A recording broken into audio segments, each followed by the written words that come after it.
Hello everyone, it's History Behind the Warrior, and as always, welcome back to yet another Mortal Kombat video. Today of course, with us breaking down the most recent Mortal Kombat 2 movie trailer, revealing elements of its story, interpretation of characters, stages, and what exactly could be going on during this tournament. How does this iteration and continuity differ from that of the game? And what exactly is going on here? That is what we will be breaking down and analysing today. So without any further ado, let's delve right into things, as there is a lot to talk about with this trailer. Now near immediately we pick up where the last movie left off, with the tease of Johnny Cage directly taking us to the trailer where we meet Karl Urban's Johnny Cage. And it's very clear from the opening here, especially with the recent release of the Uncaged Fury trailer, that this interpretation of Johnny Cage is a dying star within Hollywood, having peaked in the 90s in terms of relevancy, but has since become a faded shell of whom he once was, as we do see him in a bar drinking his sorrows away. And when greeted by a fan who does recognize him, Johnny actually seems to be quite bitter, maybe a sign that he's ashamed of his current status. And it also doesn't help that when he's told that his movie should be rebooted, he responds with, "Nobody wants that. Shit went out in the 90s. And well, he actually isn't wrong. Adds a little bit of a meta commentary here, as martial arts movies really did boom around this time period. So it's quite smart that this was interjected to this character. And along with this, it does look like Cage must be down on his luck, because shortly following the shot at the bar, we do see him packing his car with his belongings. Whilst not disclosed as to why, I think it's quite safe to say and interpret that he may have been evicted from his home, unable to keep up or maintain his Hollywood star lifestyle. And this is finally where both movies interlink, being introduced to a game-accurate depiction of Raiden, rocking a completely new costume instead of the 2021 design, and having it be more in line with his game attire, with clear influence from Mortal Kombat 2, 4, and 9. But of course, it's here where Johnny is first introduced to the two, and does naturally mistake Raiden and Sonya as crazy fans. That is, until Raiden casts the lightning portal, effectively inviting Cage to the tournament. Now, in terms of story structure and placement, I'm pretty confident in saying that this must happen very early on during the movie, probably its opening sequence, as it's pretty clear that the somewhat fish out of water protagonist role has now effectively shifted from Cole to that of Johnny Cage, which is pretty heavily emphasized throughout the trailer here. Through stepping into this portal, it does seemingly take us to Earthrealm's new home base, somewhere located amongst the highest peak of the mountains, and what I presume to be the Sky Temple. Now as we do shift away from the mountains, we do get another shot of Cage, understandably bewildered at what's going on here, saying, "Where the hell am I?" But bear with me, as we will get back to this exposition a little bit later on. From here, we do swiftly cut to presumably the tournament sequence of the film, where we are then finally introduced to Adeline Rudolph's katana, where she can be seen battling Cage in a deserted town center. Still clearly loyal to the Emperor, but not for much longer, as we'll later see. But this little fight sequence here is a really good display at what this princess katana is capable of, being very swift, very agile, and very dangerous with her blades, even turning one of her fans into a sort of buzzsaw to cut down the actor. Now as for the mask coming on and then off in this scene, it's kind of impossible to know if this happened before or in between the fight, like if she put it on or if it was knocked off, but all we can say right now is that the two will most certainly be crossing paths. And then from this point onwards, we do actually get a flashback sequence here, which looks to take place during the downfall of Edenia, giving us our first look at King Jade and the movie's big bad, Shao Kahn, with the two having a very one-sided fight with each other, leading to the Khan cutting off his fingers and then impaling him with the spiked end of his hammer. It's unknown if this was the final match in the Mortal Kombat tournament, but the death of King Jade by the hands of Shao Kahn was always a sign of darker days for Edenia, especially what comes next, which we will be talking about a bit later. Now, a little bit of attention to detail here is that the terrain of this fight looks eerily similar to the same arena that Katana and Cage were fighting in. So maybe it's this battle here where the princess learns the truth of her family's fate. Absolutely theory on my part, but with how the realms are merged and spliced together, it would make sense narratively how a place like this could hold some story significance for Katana here. Now cutting back to the exposition I was talking about earlier with Sonya, she can be heard in the background during this entire sequence, basically explaining the background of the tournament and how death is a very real factor and possibility, with Johnny understandably saying fuck that and looking the other way. Now going back to what we have visually here, we get a really cool scene and standoff between Kung Lao and Liu Kang on the portal stage. And I hear you all say, but Kung Lao's dead, right? And well, you would be 100% correct here, as I guarantee you this isn't actually the Kung Lao we've come to love, but instead Shang Tsung disguised as the Shaolin, using his form, body and skill to mess with Liu Kang's head during the tournament. Because we do see a shot of Lao a little bit later on in the trailer, and whilst it isn't 100% clear, when we do look into his eyes we see his pupils are blacked out, something synonymous with this Shang Tsung when he consumes a soul. From here we get another shot of Raiden within the Sky Temple, saying ominous words to Cage about the significance of this tournament, before we then cut to a present modern day shot, presumably a tie-in piece to the opening bar segment. And then, out of nowhere, and this caught me off guard, Kano suddenly appears in the present, which is so much of a surprise that Johnny and Sonya do stand up. As to why this is all possible, I'm not entirely sure. It's not entirely clear nor explained in the trailer, but I do have a few theories as to how something like this could happen. I'll touch on it a little bit later during the end of the trailer, where they're all in the Netherrealm, but it would make sense, so bear with me. Now, just before we do proceed into later shots of the trailer, I do want to highlight that during Kano's return, we do have a seemingly unconscious Raiden lying on the table. As to why he's unconscious is completely unknown, but it's very evident that he's not dead or completely out, as at the end of the hallway we can see some lightning flicker in the temple. And this could all actually tie into the Netherrealm sequence we do see later. You see, for those who don't know or might not be a bit familiar, when gods of the mortal plane travel to that of the Netherrealm, they become significantly weaker by stepping into the land of the dead. And from the very brief time we're there in the trailer, we see a number of different figures scattered across the hellscape. So in my mind, I believe that Raiden entered these planes in order to save and teleport them out of there. And what we're seeing here is ultimately the repercussions of his interference, being drained and exhausted from having strayed into this hell. And in fact, speaking of the Netherrealm, the next few shots we do have here are located there, with Cole going face to face with an unseen opponent. Maybe Goro, considering how we've had the return of Kano and later Bi-Han, who we'll eventually talk about. But then we get our first shot here at Tati Gabrielle's Jade. And this was quite a controversial reveal, it seems, since, well, Jade's bald now. Something that's never been done with the character before. However, there is apparently narrative purpose and significance behind this choice. Because according to Todd Gardner, Mortal Kombat 2's producer, he has tweeted that the film will actually explain this. And Jade herself has even sworn an oath to that of the Emperor's Blade. So from the very little information we do have of her here, I think I have a rough idea of what may be going on.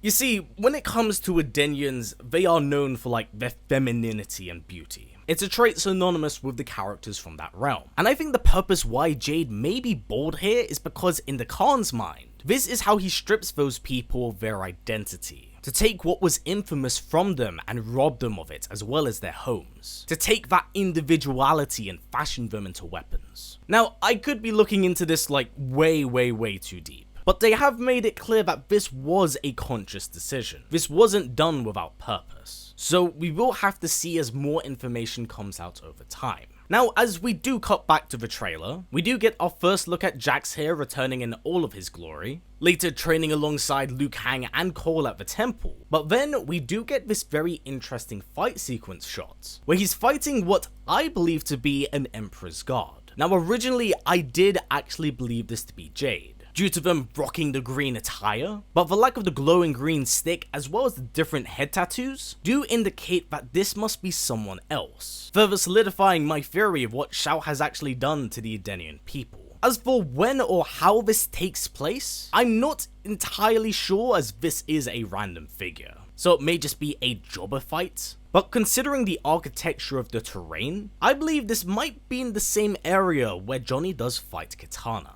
And with the trailer picking up speed, we do cut back to Raiden, who has awoken from his slumber. And god, this part's really cool. We get a shot of Liu Kang commanding 2 fire dragons in what I believe to be the temple stage against the likes of Shao Kahn. unleashing them against this juggernaut as he takes the shot. And again, if I am to guess where this fight does happen during the tournament, it absolutely must be happening in its later half, as it's kind of the fight in Mortal Kombat. So this does now take us back to Johnny Cage, and what I do believe to be his first fight in the tournament, where he can be seen battling CJ Bloomfield's Baraka, much to the annoyance of the Tarkatan, who does try to viciously murder Cage, forcing the actor to pull out some of his best hits from Uncaged Fury. And it's also worth noting and pointing out that the arena in which all of this does take place in looks to be the Tarkatan colony. So it does look like we're really exploring the realm of Outworld here, as well as the different races that occupy and have been merged with it. As we do delve a little bit deeper into the trailer here, we do actually see a very brief skirmish between Jade and Kitana, and it's in what might be the Living Forest here. There's nothing that indicates it, but seeing as how many stages have already featured here, it wouldn't be hard to believe.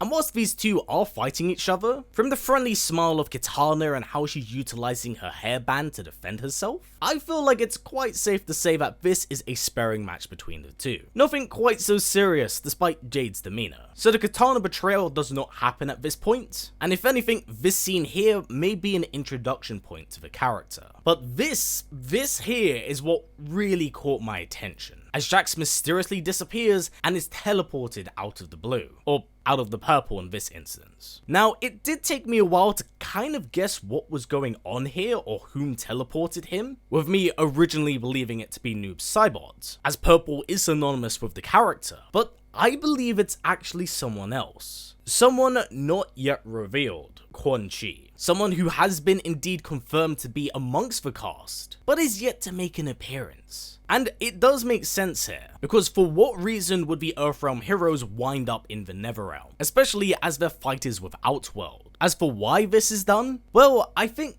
it might be Kano's fault, but again, we'll get to that a little bit later on. Now, the following shot we do have here is of Outworld sky, with 5 gems on either side, presumably representing each different combatant before they are snuffed out. And these were actually the same graphics utilized when they were doing the trailer countdown clock. And from here, we do get our first and very brief look at this movie's Sindel. It's incredibly brief, mind you, but from a visual design aesthetic, she's looking very much so alive. So she may not be quite as undead as we believed it in the past, as we do see like these cracks in her eyes, a clear sign of corruption. So maybe she never perished in this reality, but was twisted, corrupted, and broken by the hand of the Emperor. Because if we're comparing resurrected figures, Scorpion doesn't have those cracks around his eyes. So maybe Quan Chi does not have a hand in this. Only time will tell, as we're only strictly going off visual appearances and designs. From posters as well, keep that in mind. But it would make sense. Appearances aside though, we do see that at some point during the tournament,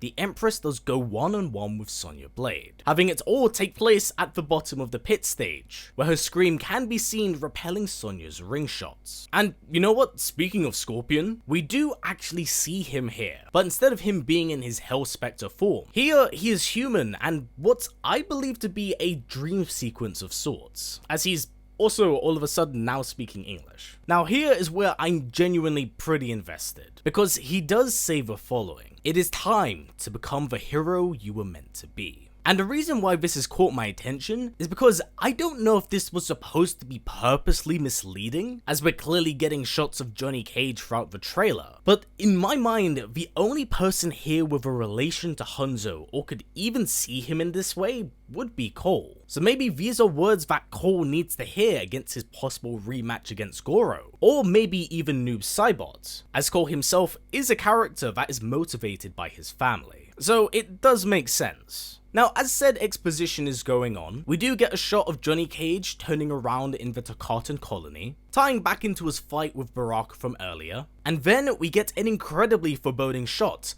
of Shao Kahn strolling into Outworld, where we do see Edenians running away from him. Of course, all tying into their defeat at the tournament, and naturally, just before the death of King Jared. From here, we then cut to another shot of Johnny Cage as he's preparing for his fight against Baraka, and then we get a super fucking crazy shot of Scorpion as he dives through the hells to fight Noob Saibot. And this shot is absolutely insane as he propels himself into the Wraith, ensnaring him with his spear and pulling him towards him, but not before Noob can separate himself from his Saibot clone, allowing him to get free, but allowing Hanzo to cut the Shadow clone in half. And also, whilst his appearance is very brief here, the design they went here with Noob is 100% his Mortal Kombat 11 design, which honestly is a really nice touch here. And to cap off this trailer, we do get a title card, followed by a number of different crazy fight sequences and montages. Starting off with Martin Ford shouting "finish him." As to who he's saying it to and why, we don't know as it's clearly off camera. It's hard to say, but another fight that we do cut back to is the sequence between Kung Lao and Liu Kang, where a puppeted Lao can be seen throwing his hat, but then we get another swift camera cut to another sequence of the fight, where the hat is now thrown into the ground, acting as a buzzsaw, presumably a setup for a fatality by Liu Kang during this fight sequence. And from here, we then get a fight and confrontation between a very bloodied Kitana and a clearly winded Shao Kahn, presumably at the end of the film's finale, where the princess has finally turned her back on the Emperor, using her fans as a sort of chainsaw to cut into his face and through his mask. We then get a really fast and very quick shot of a Tarkatan killing an unknown figure. We don't really know what the context of this is, as it happens very briefly, but if I was to guess, it may be a soldier from the Edenian invasion, or possibly even the Lin Kuei, as they don't really seem to be present during this tournament currently. But it's a dead ninja all the same. And to cap off this trailer, we do get a fun sequence between Kano and Johnny, as the Black Dragon's arm dealer is being held by Saibot,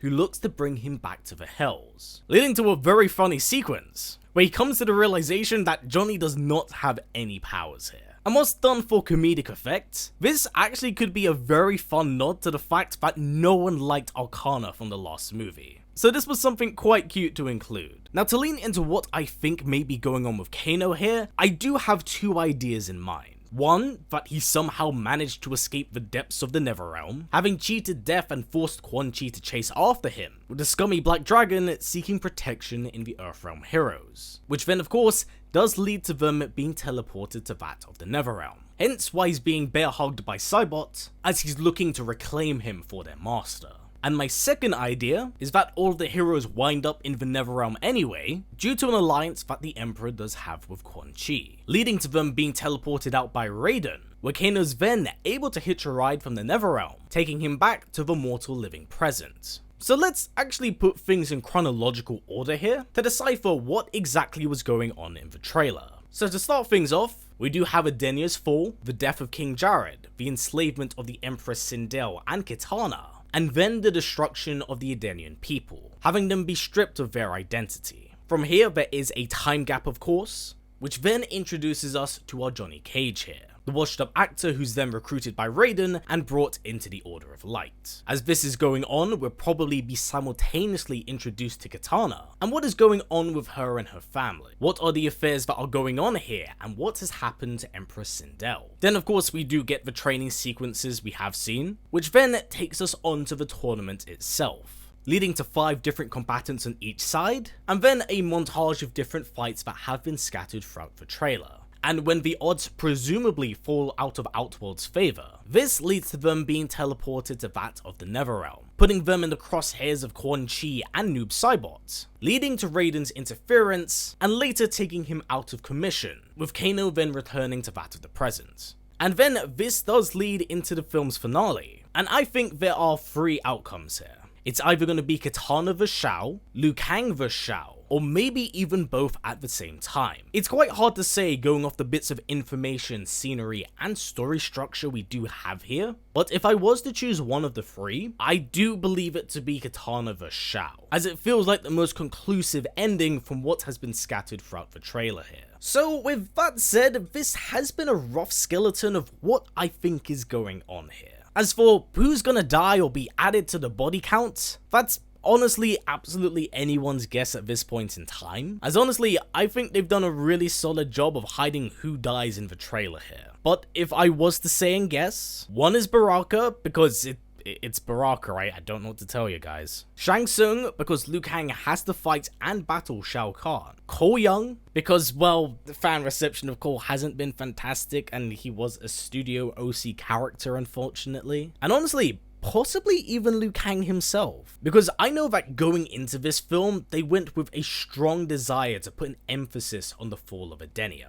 And from what we do see in the trailer, Shao is able to absolutely tank those dragons. So I don't know how strong this Liu Kang is supposed to be against this Shao Kahn. And keep in mind that this Kung Lao was his superior. He was chosen over him. So I do not know if he survives this fight. If anything, I suspect that he'll more than likely do enough damage and put enough of a chip in the armor of the Khan for Katana to finish him. But with that said and everything covered here, that has been it for my breakdown and analysis of this Mortal Kombat trailer. And Jesus Christ, there's a lot going on here. Even with it being a retelling of an older story, there does seem to be a lot of changes and alterations to that of the established canon and mythos. So with that in mind, I will be doing another video in a few days. That does allow me to discuss my honest thoughts and feelings on all of the changes and all of the stuff going on. Because there's a lot of things I do like, and there's most certainly things I don't like. But that's a video for another time, and there's a lot of things I really want to go into detail there about. So that said, that has been it for me everyone, and as always, take care and I'll catch you in the next one.